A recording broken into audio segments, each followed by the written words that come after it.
यहाँ से साबित होता है कि इस्तग़फ़ार रिज़्क़ को बढ़ाता है।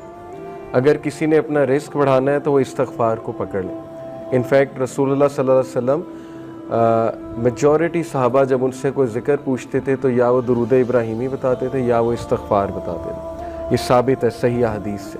तो इस्तग़फ़ार के बारे में एक हदीस ये भी आती है कि रसूलुल्लाह सल्लल्लाहु अलैहि वसल्लम ने फरमाया कि जो शख्स इस्तग़फ़ार को कॉन्स्टेंटली अपना लेता है, बहुत ज़्यादा कॉन्स्टेंट इस्तग़फ़ार करता है, Allah will make a way out of him from every difficulty. Allah ताला उस शख्स के लिए हर मुश्किल से कोई रास्ता निकाल देता है। तो मैंने खुद भी पर्सनली अपनी लाइफ में देखा, आई एम श्योर कि आप लोगों ने भी देखा होगा कि जो बंदा बहुत ज़्यादा इस्तग़फ़ार करता है उसके मामलात आसान होते हैं, और जो बंदा जितने गुनाहों में पड़ा होता है और इस्तग़फ़ार जो है नहीं करता है तो फिर ज़ाहिर है कि उसके मामलात फिर बहुत तंग हो जाते हैं, उसकी लाइफ बहुत तंग हो जाती है। इसी तरह सबसे जो बेहतरीन, ये वन ऑफ द फेवरेट आयत है सहाबा की। मेजॉरिटी सहाबा जब उनसे पूछा जाता था कि आपकी फेवरेट आया कौन सी है, सहाबा की आपस की कन्वर्सेशंस ये होती थी, बैठकर एक दूसरे से डिस्कस करते थे कि आपकी फेवरेट आया कौन सी है, आपकी फेवरेट आया कौन सी है। तो चैप्टर 39 वर्स नंबर 53 सूरह ज़ुमर वर्स 53, कुल या इबादी अल्लज़ीना असरफ़ू अला अनफुसिहिम ला तक़नतू मिन रहमतिल्लाह। ए नबी कह दीजिए मेरे बंदों से, यहाँ पर या इबादी तमाम इंसानों से बात हो रही है, अल्लज़ीना असरफ़ू अला अनफुसिहिम जो कि ज़्यादती कर चुके हैं अपने नफ्स में, who have cross the limits. असरफ़ू यानी कि इसराफ कर दिया हुआ है, ज़्यादती कर दी हुई है उन्होंने अपने नफ्स पर। क्या कहो उन्हें, ला तक़नतू मिन रहमतिल्लाह के अल्लाह की रहमत से मायूस नहीं हो।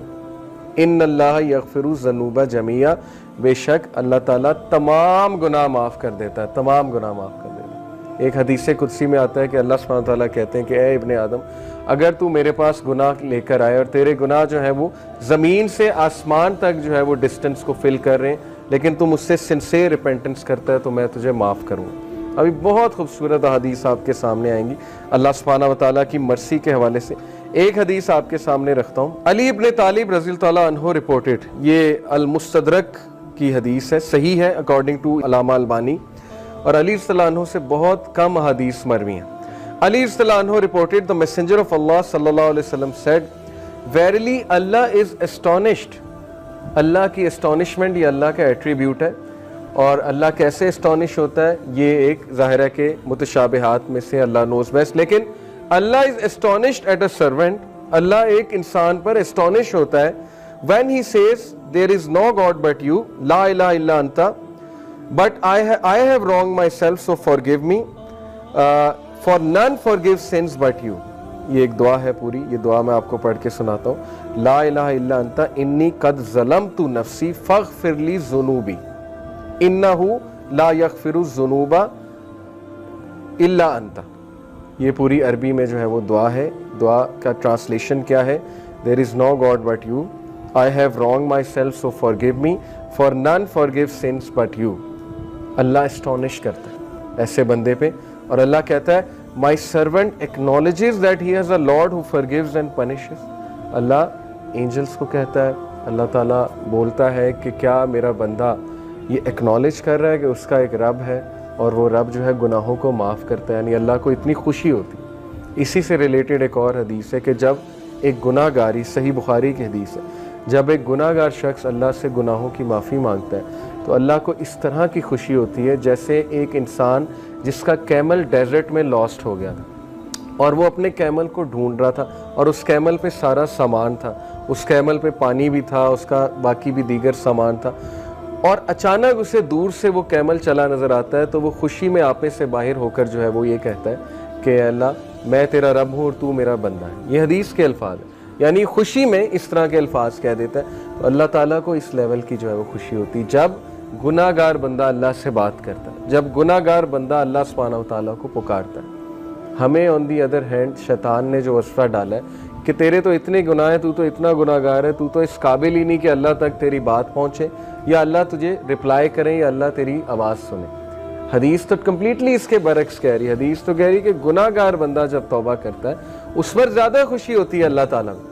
And it perfectly make sense. मैं एक टीचर हूँ, आप में भी शायद कोई टीचर हो, जब अच्छे स्टूडेंट जो है वो ए लेते रहे, ए स्टार लेते रहे, मुझे कोई इतनी खुशी नहीं होती, मैं कोई सरप्राइज नहीं होता हूँ। लेकिन जब बैक बेंचर और एक ऐसा स्टूडेंट जिसका रिकॉर्ड ही कोई नहीं है, वो अगर अच्छे नंबर ले ले तो मैं एस्टॉनिश भी होता हूँ, और जाहिर है कि मुझे दुगनी खुशी होती है, शायद इससे भी ज़्यादा खुशी होती है। तो it perfectly make sense. Okay, तो ये एस्टॉनिशमेंट के बारे में, अल्लाह की एस्टॉनिशमेंट, ये अल्लाह का एट्रीब्यूट है कि रब एस्टॉनिश होता है, और इसीलिए अल्लाह ने अपने अर्श पर लिखवाया ना कि वेरिली माई कंपैशन ओवरकम्स माई रायत, बेशक मेरी जो नरमी है या मेरा जो कंपैशन है, मेरी जो मोहब्बत है, मेरी जो मर्सी है, वो मेरे गुस्से पर हावी है, वो मेरे गज़ब पर हावी है। और ऐसा ही है, हम अपनी ज़िंदगी के मामलात देख लें, अगर अल्लाह हमें हमारे गुनाहों पे फ़ौरन पकड़ शुरू कर दे तो शायद हम में से कोई भी ज़िंदा ना बचे, तो शायद हम में से कोई भी जो है वो इस ज़मीन पर चल ना सके। लेकिन कितने चांसेस देता है, कितने चांसेस देता है अल्लाह। आप यहाँ से अंदाज़ा लगा लें कि खालिद बिन वलीद को चांस दिया अल्लाह ने, एक टाइम पे वो दुश्मन है रसूलुल्लाह सल्लल्लाहु अलैहि वसल्लम, अगले ही टाइम पे वो एक ऐसे कमांडर बने कि उनके सैफ अल्लाह का लक़ब उनको दिया गया। हालांकि ज़ाहिर है एट वन मोमेंट गुनाह कर रहे हैं, नबी के खिलाफ तलवार निकाल रहे हैं, इससे बड़ा गुनाह और क्या है। बहुत बड़े बड़े गुनाह लोगों से हो जाते हैं, लेकिन अल्लाह का दरवाज़ा हमेशा खुला है, अल्लाह का दरवाज़ा कभी बंद नहीं होता। इंसान खुद दरवाज़ा बंद करता है, अल्लाह कभी दरवाज़ा बंद नहीं करता। ओके, सो इसके बाद मैं तौबा की कंडीशंस के बारे में आप सबसे बात करना चाहूँगा। बहुत ज़रूरी है कि चूँकि तौबा एक बेहतरीन अमल है, बहुत बड़ा अमल है, ये हमारे बाप का अमल है, हज़रत आदम अलैहिस्सलाम का अमल है। तो इट इज़ इम्पॉर्टेंट कि हम जानें कि सिंसियर रिपेंटेंस होती क्या है। उससे पहले एक और हदीस मैं आपको सुना दूँ, सिंसियर रिपेंटेंस की इंशाल्लाह बात कर रहे हैं। सिन ड्यू टू डिज़ायर, डिज़ायर की वजह से सिन और एरोगेंस की वजह से सिन, ये दो मुख्तलिफ चीज़ें, ये समझ लें। अबू नोएम रिपोर्टेड, ये हिलियतुल औलिया एक किताब है बहुत ज़बरदस्त, उसमें सलफ़ के वाक़यात मौजूद हैं। Abu Nuaym reported Sufyan ibn Uyaynah रहीमहुल्लाह said, whoever commits a sin due to desire, जो भी गुनाह करता है ख्वाहिश की वजह से, verily whoever commits a sin due to desire, we should hope for his repentance, हमें उम्मीद होनी चाहिए कि उसका गुनाह माफ़ हो जाएगा। क्यों? verily आदम अलैहिस्सलाम disobeyed due to desire and he was forgiven, क्योंकि हमारे बाप आदम अलैहिस्सलाम ने डिज़ायर की वजह से, डिज़ायर थी ना कि अल्लाह ने मना किया ट्री से नहीं खाना, सेल्फ कंट्रोल ज़ाहिर लूज़ हो गया फॉर वट एवर रीज़न, और डिज़ायर की वजह से जो है या क्यूरियोसिटी की वजह से है, गुनाह कर बैठे।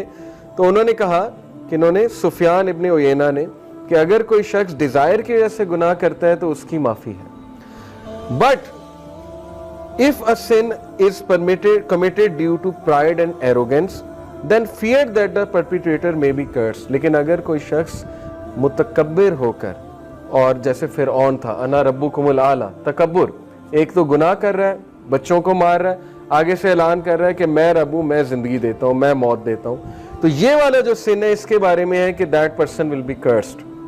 वेरिली Iblis disobeyed due to pride and he was cursed.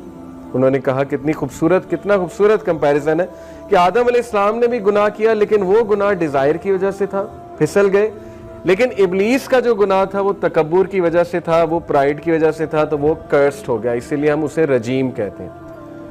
तो अगर आप किसी को गुनाह में मुब्तला देखें तो उसको पहली तो बात जज ना करें, क्योंकि वो शख्स स्ट्रगल कर रहा है, वो कौन सा प्राइड में कर रहा है।